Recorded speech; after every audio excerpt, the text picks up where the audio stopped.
Alaikum warahmatullahi wabarakatuh, com vocês, Sheikh Rodrigo.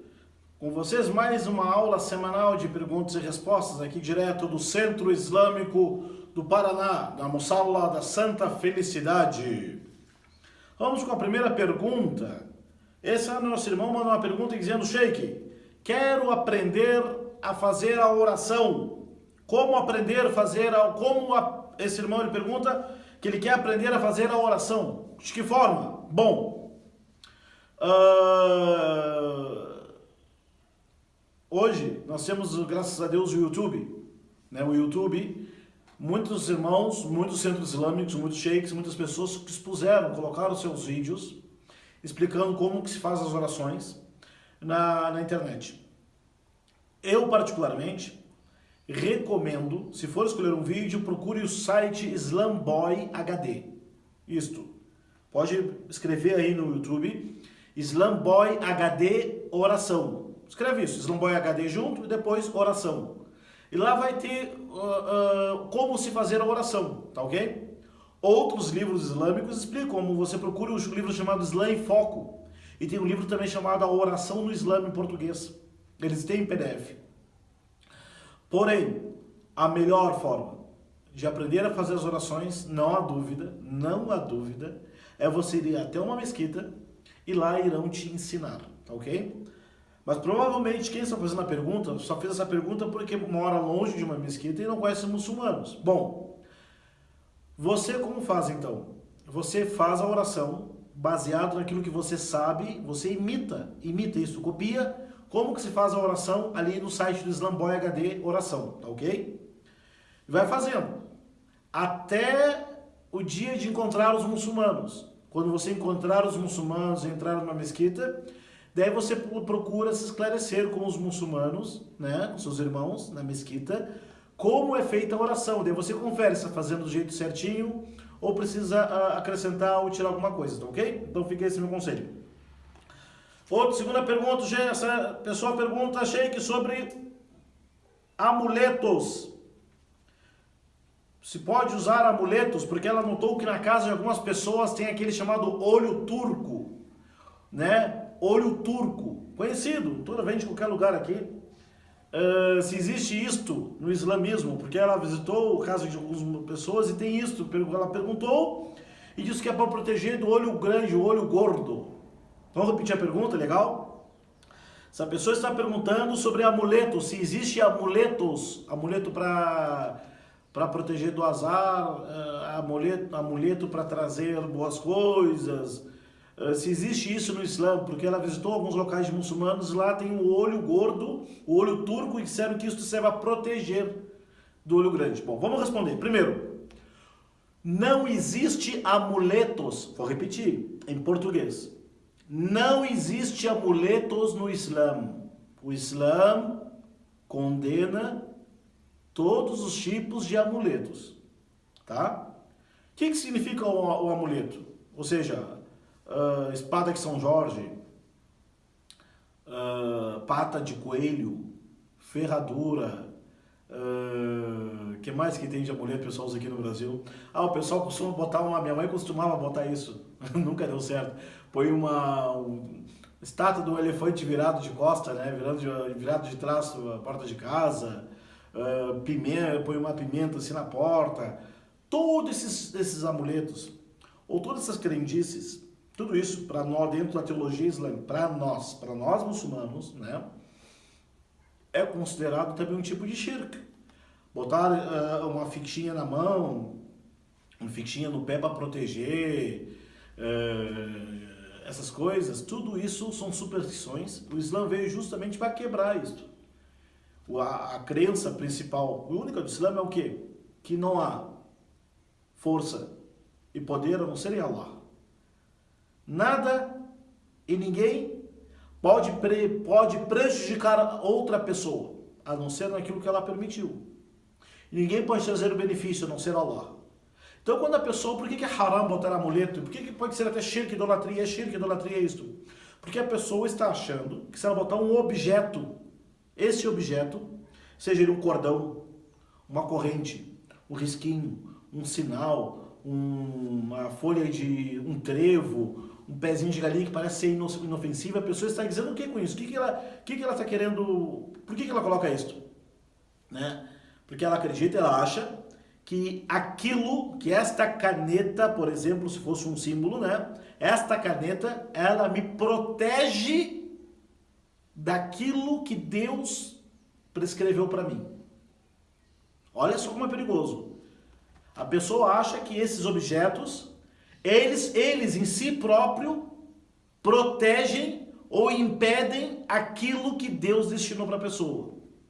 Ou acham que esses amuletos, esses amuletos, corrente, guia, espada de São Jorge,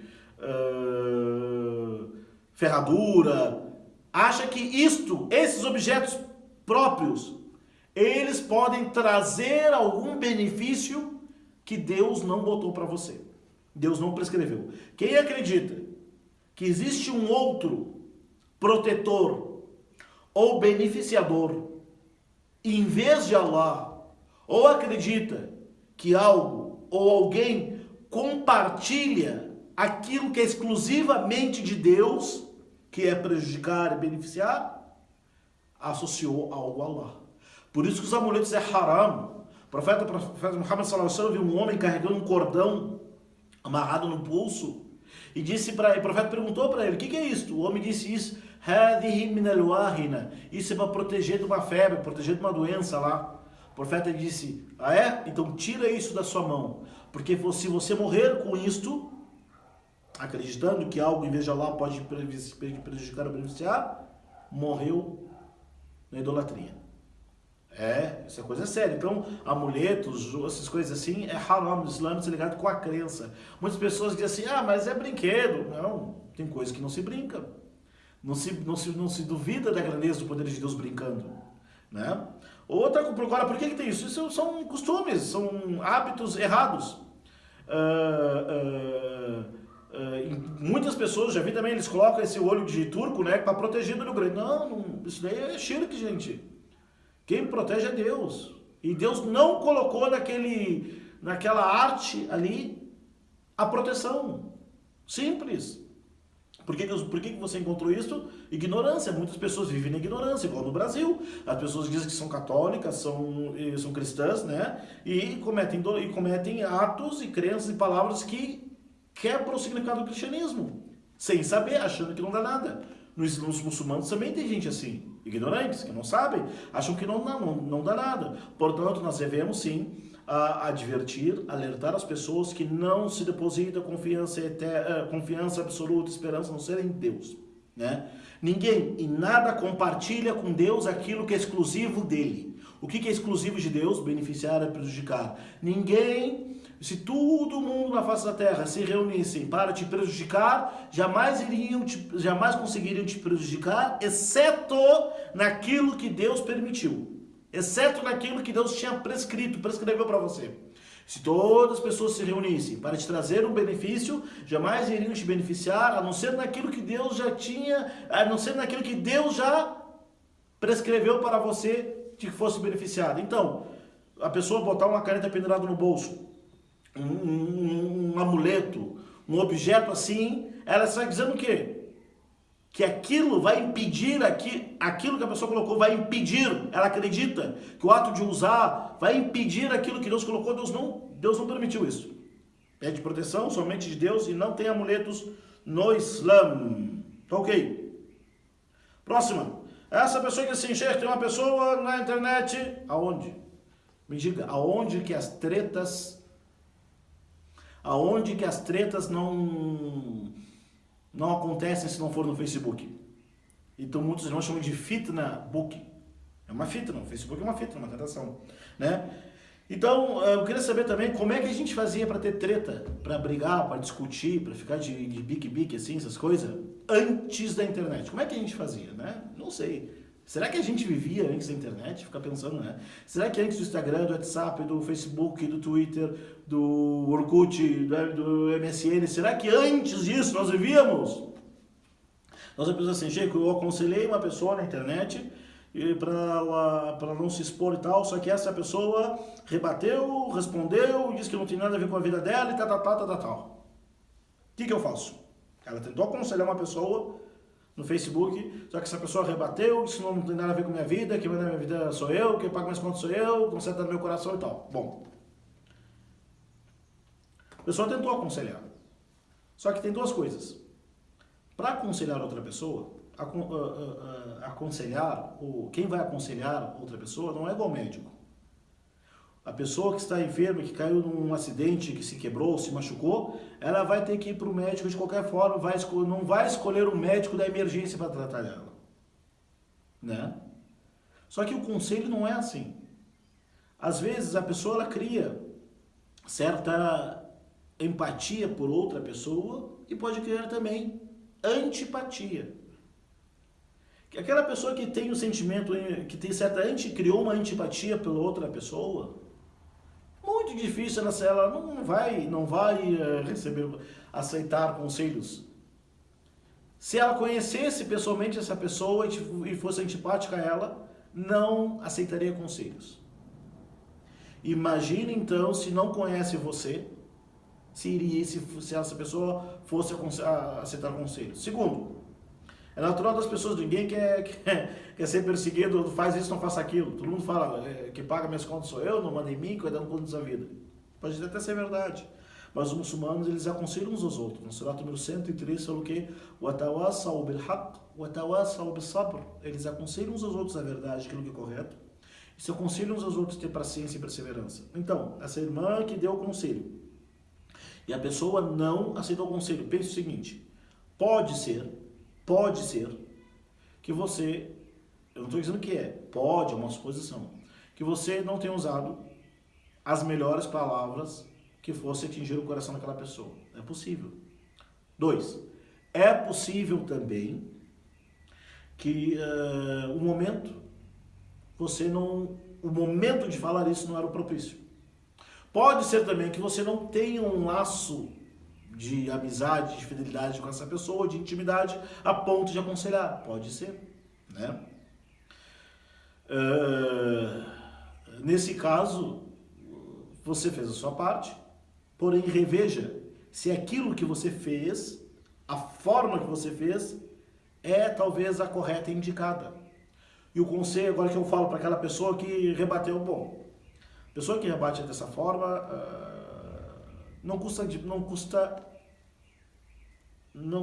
nunca é demais esperar o que a pessoa tem para falar. Pode ser que aquilo que a pessoa falou seja verdade, né?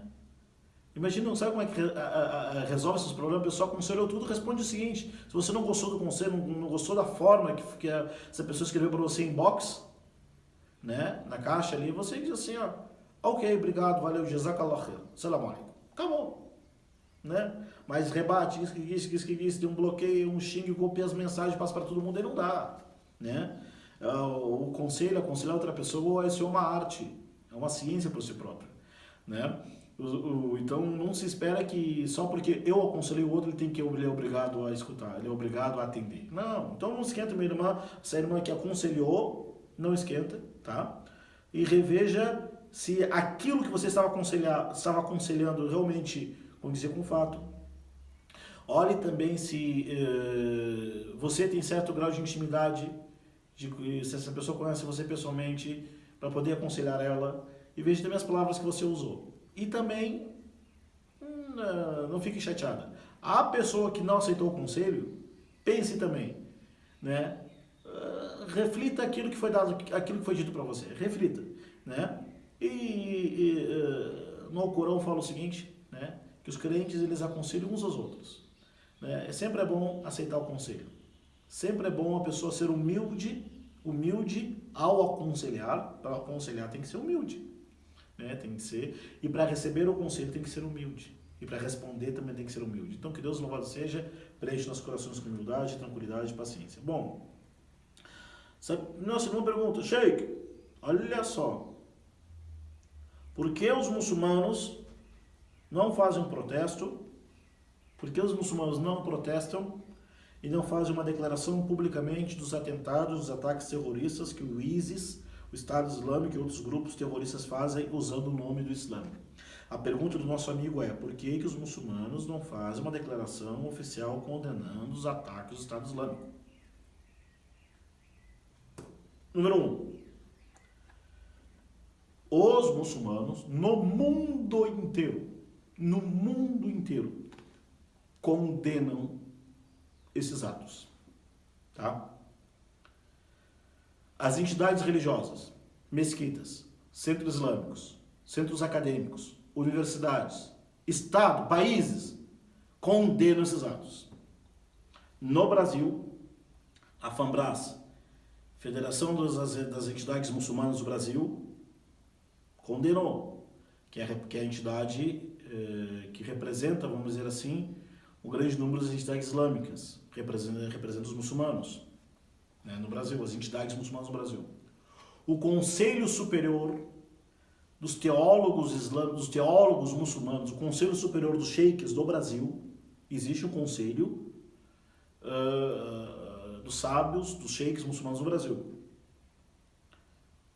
que eu faço parte desse conselho, apesar de não ser ativo, porém eu faço parte. Também condenaram e condenam. Outras entidades muçulmanas condenaram. A questão é, será que a mídia ela está divulgando essa manifestação pública dos muçulmanos? Claro que não.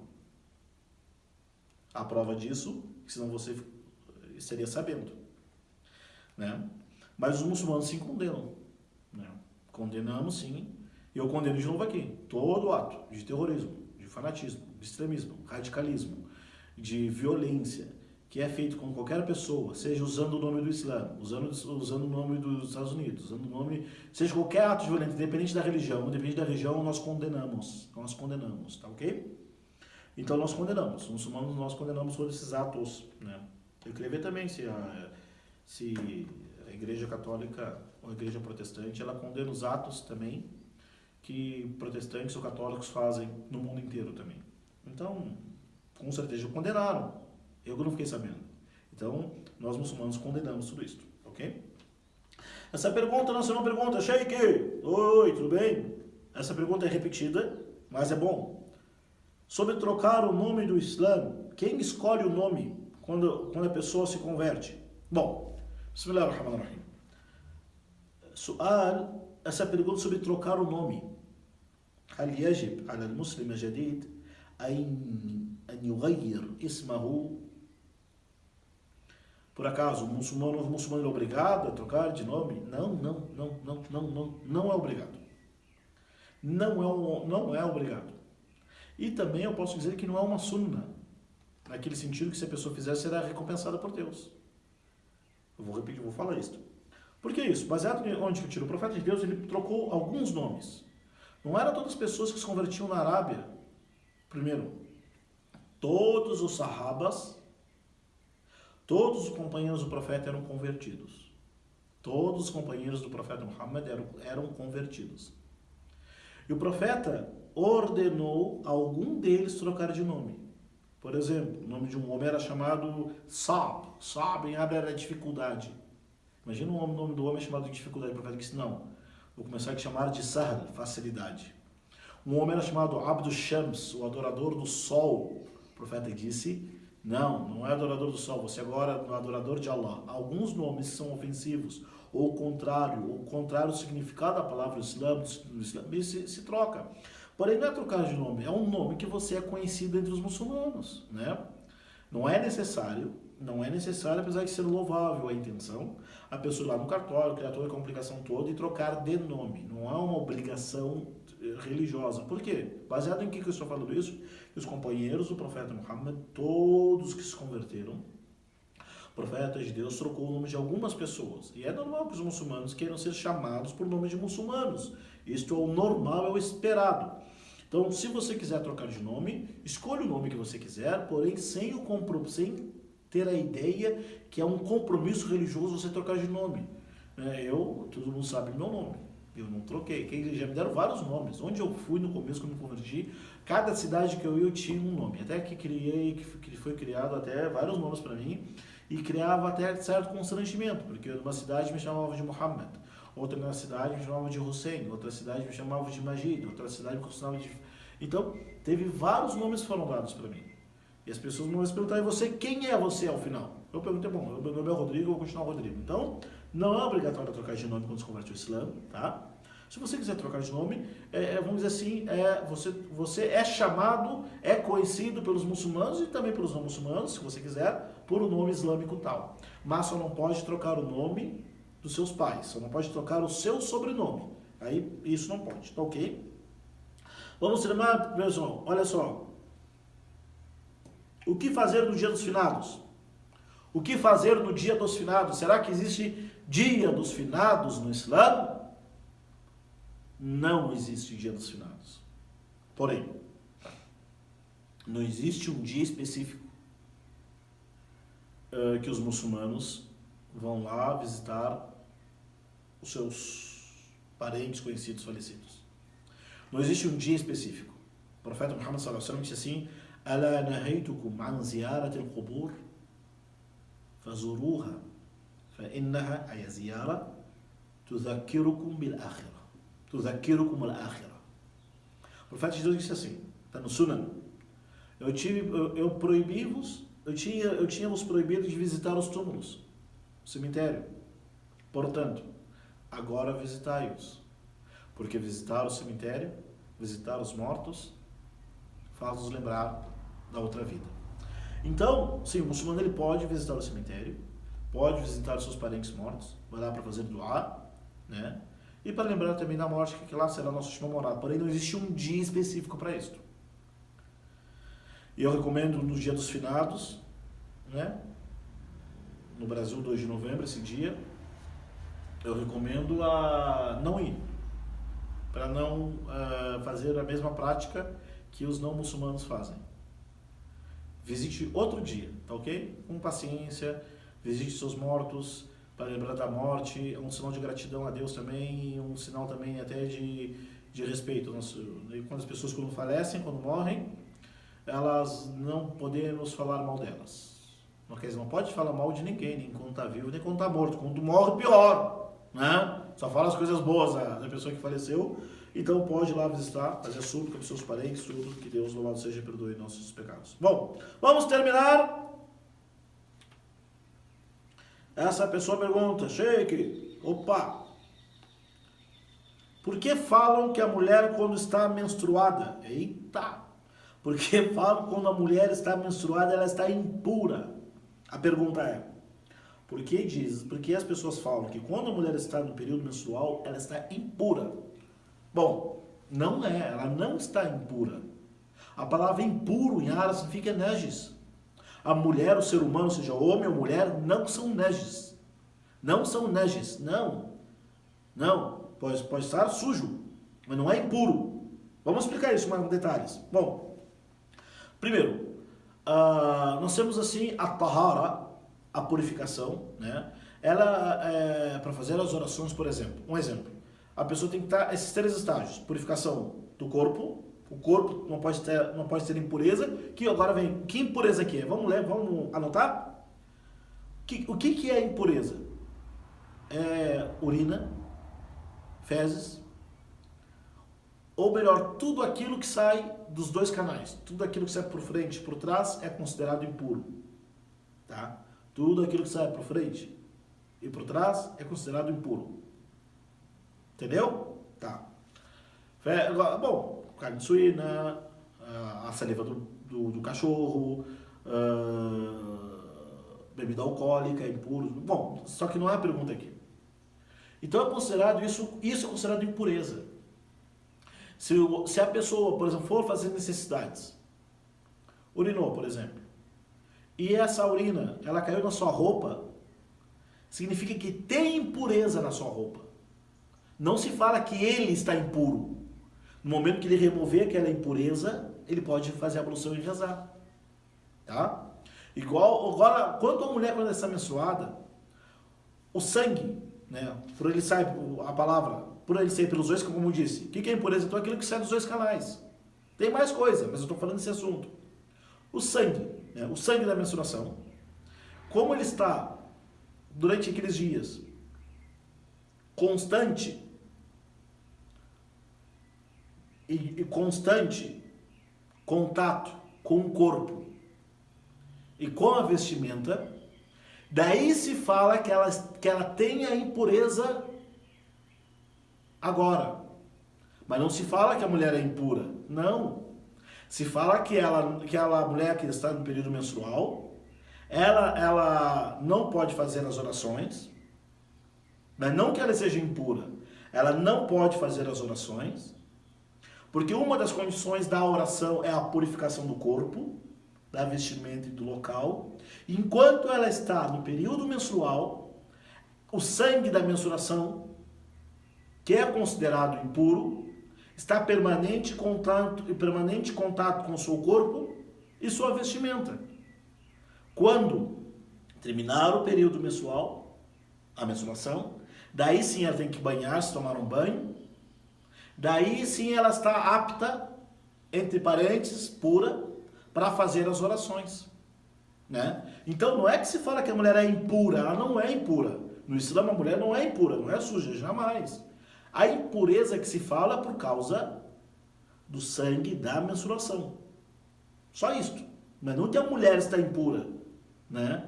Ela não pode fazer a ablução, não pode fazer as orações, porque o sangue da menstruação procede dos dois canais, de um dos dois canais, ele é impuro, está em contato permanente com o corpo e vestimenta da mulher, e por isso que ela não pode rezar. Mas não se fala que a mulher está impura, né? Era isto. Bom, pessoal, as perguntas de hoje são essas. Eu vou terminar com a... Tem mais uma pergunta, na realidade, né?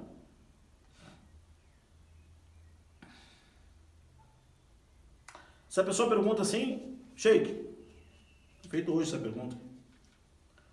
Qual é o significado da palavra felicidade no Islã? O que é a felicidade no Islã? Essa pergunta... eu não tenho a resposta, tá? Eu só tenho aquilo que eu acho. E que eu acho não é resposta teológica. Porém, podemos compreender que a felicidade é a verdadeira felicidade é aquela contínua, constante, que não tem término. Essa é a felicidade somente no paraíso, tá? Esse tipo de felicidade constante, que não vai terminar nunca, é somente no paraíso.